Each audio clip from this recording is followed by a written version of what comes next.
right, you're up. What's next? What the heck ever happened to Sydney Powell? I believe she was disbarred in Michigan, so that's a good start. Am I right about that, man? I'm pretty I sure think that so. And I think she's currently, to quote Spinal Tap, residing in the Where Are They Now column. she's resigning.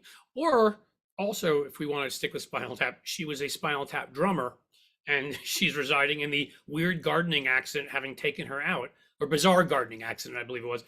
The thing is, you can't really dust for vomit. Yeah, that's right. Well done. See, the thing is, none of these folks ever disappear. They just have moments where somebody else is making more noise and like Jenna Ellis hasn't disappeared. Rudy Giuliani hasn't disappeared.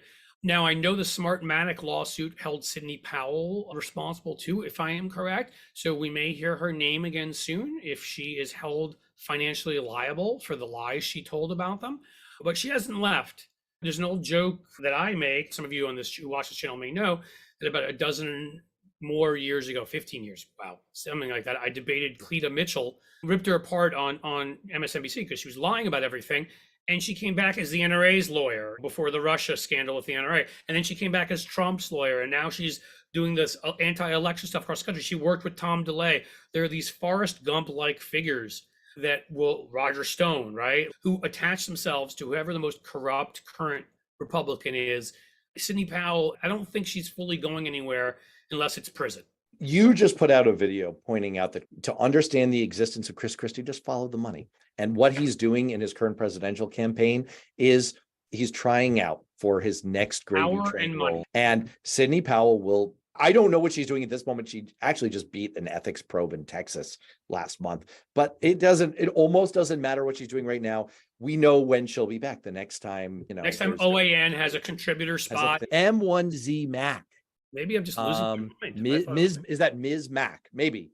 Can women that have had to give birth to little ones that are knowingly not going to survive outside of the womb sue the doctors and politicians for manslaughter or infanticide? Is it not a kind of assisted murder if they know that the child will not survive more than a few hours or days while struggling? Can I take this one? Because we talked about this a little bit. You grab it and then I'll give. Yeah, I mean, we talked about this because neither of us is an attorney. There has been some analysis on this. And I think the upshot is doctors have been placed in an absolutely horrible position by the Dobbs decision, and there will surely be all kinds of test cases. We don't fully know the answer, I think, is the answer here.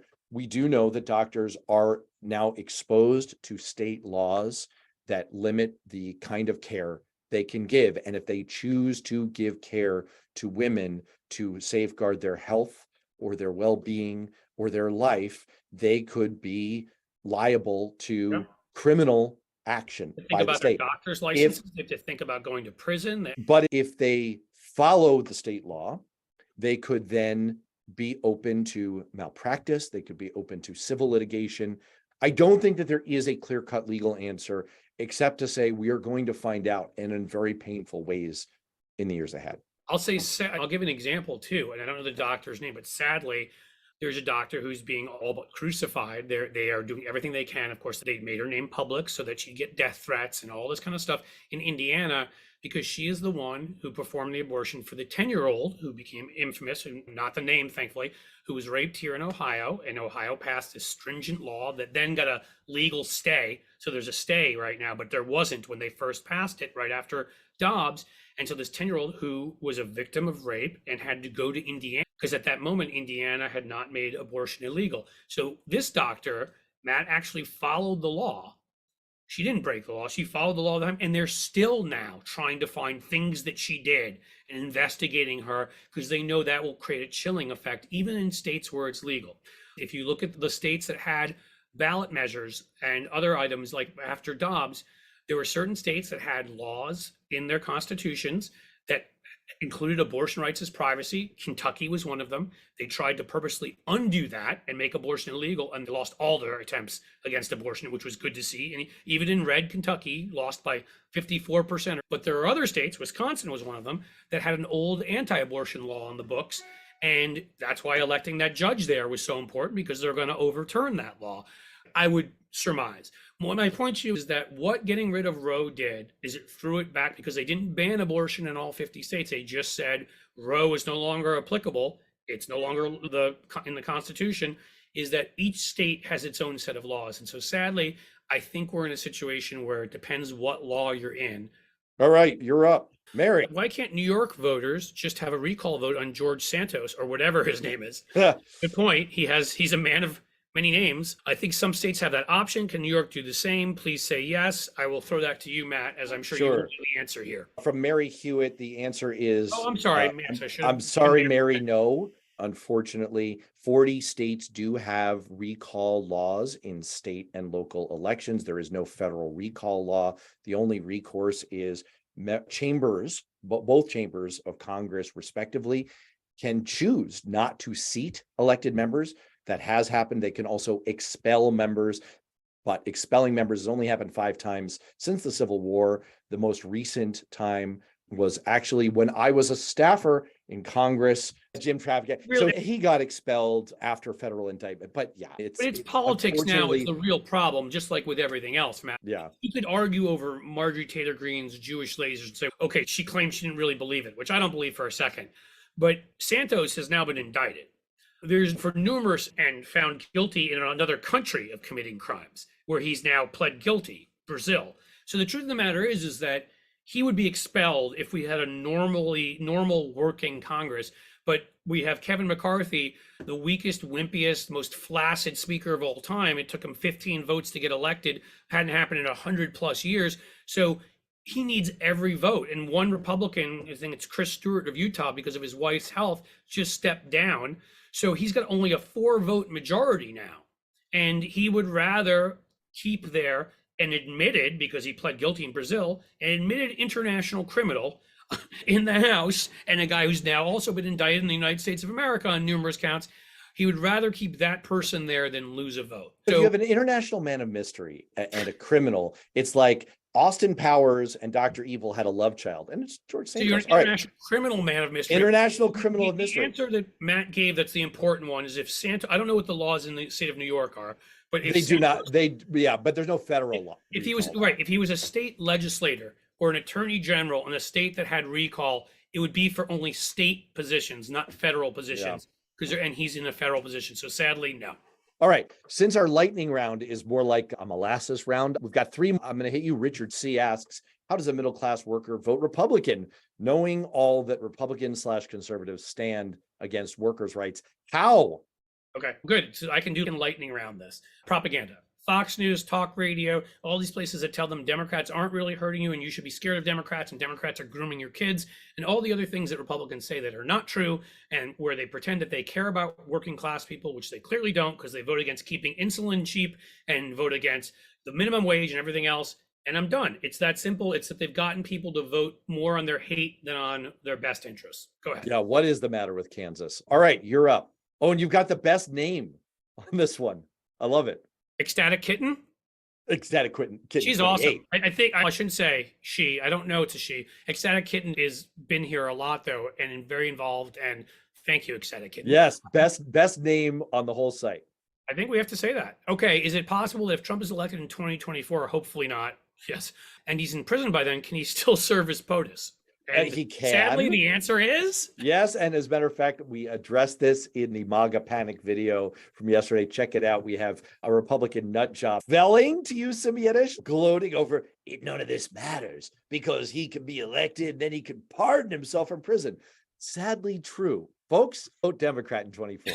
All right, last one. Vote for convicted criminals it's basically a good way to. Can I actually, you know what? I'm going to freestyle just 30 more seconds on this just to say. Go for it. This is why I wrote about this in Newsweek after the first Trump indictment. When the first punch I got on my frequent indictment card, I wrote this article in Newsweek, which is stop kidding yourself. This is devastating. Like all these talking heads on Fox saying, oh, this is great for Trump. Now they've handed him the nomination.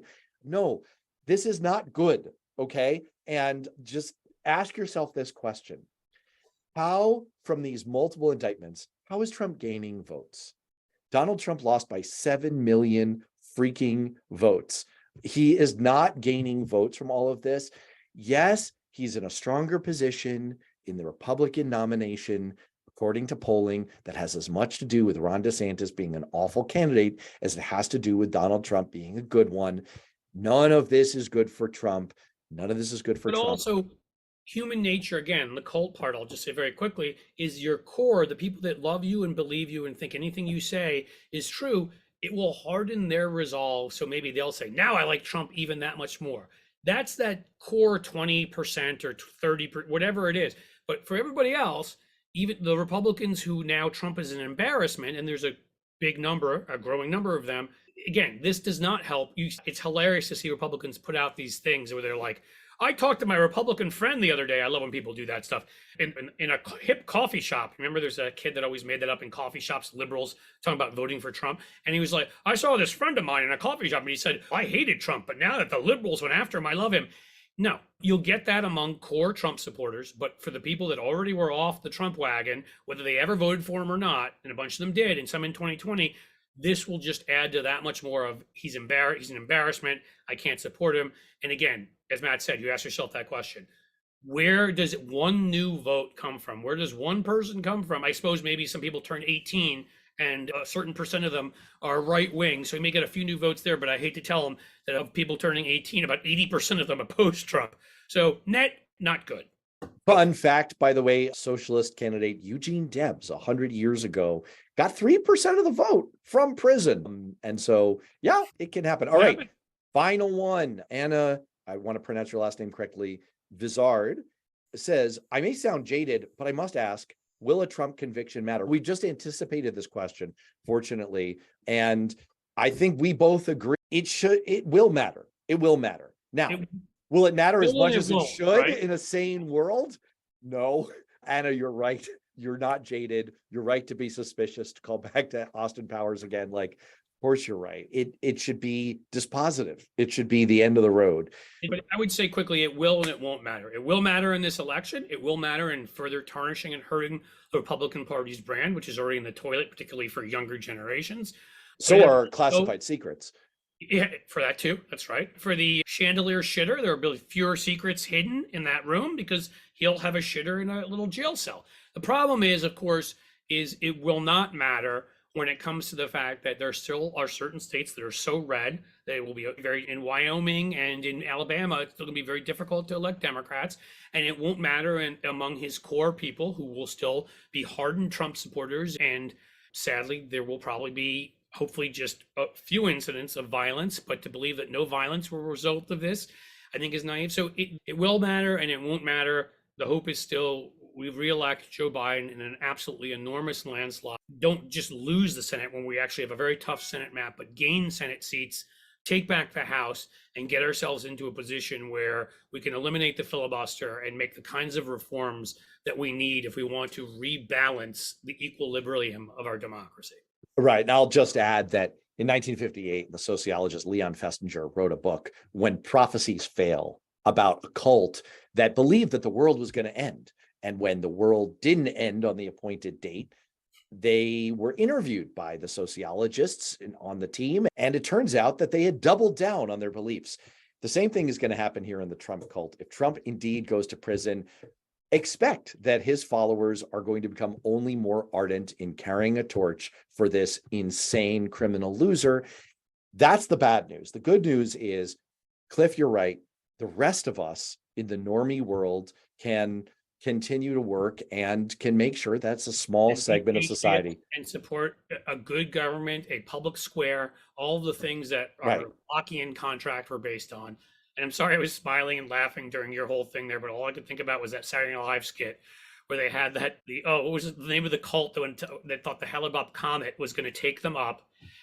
And so the one in San Diego, what were their names? And so they interviewed them. They were on the comet and they're like, yeah, we got it right. See, we're all here. We're alive. Now the whole castrating ourselves thing. Yeah, we got that one wrong. We didn't because that's what else they did. Our poor fellow MAGA Americans. All right, look, on that weird, hopeful note, let's wrap it up there. My gosh. All right, for Cliff Schecter, I'm Matt Robeson. Thanks for being on Beyond Politics, and all the folks out there. If you haven't subscribed yet, please do. We're looking forward to seeing you and your questions on future mailbags.